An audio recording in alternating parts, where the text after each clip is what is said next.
സംസ്ഥാനത്ത് മഴ ശക്തമാകുകയാണ്. പല ജില്ലകളിലെ താഴ്ന്ന പ്രദേശങ്ങളിലും വെള്ളക്കെട്ടുകൾ രൂപപ്പെട്ടിരിക്കുന്നു. പല സ്ഥലത്തും പല വീടുകളിലും വെള്ളം കയറിയിരിക്കുന്നു. ഇന്ന് രാവിലെയോടുകൂടി തൃശ്ശൂർ അശ്വിനി ഹോസ്പിറ്റലിൻ്റെ കീഴൊക്കെ പാട്രാക്കിൽ ഭാഗങ്ങളിലൊക്കെ ചെറിയ വെള്ളക്കെട്ടൊക്കെ രൂപപ്പെട്ടിരുന്നു. ഏതാണ്ട് അരപ്പൊക്കത്തോളം വെള്ളം പൊന്തിയിരുന്നു. ഒരു വൈകുന്നേരം ആകുമ്പോഴേക്കും ഏതാണ്ട് അത് ഇറങ്ങിപ്പോയി.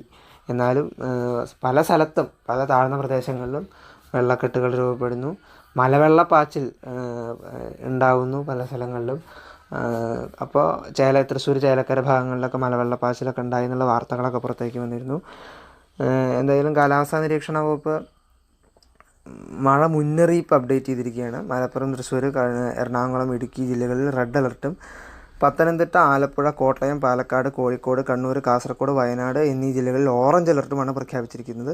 തിരുവനന്തപുരം, കൊല്ലം ജില്ലകളിൽ യെല്ലോ അലർട്ടും കാലാവസ്ഥാ നിരീക്ഷണ വകുപ്പ് പ്രഖ്യാപിച്ചിരിക്കുന്നു.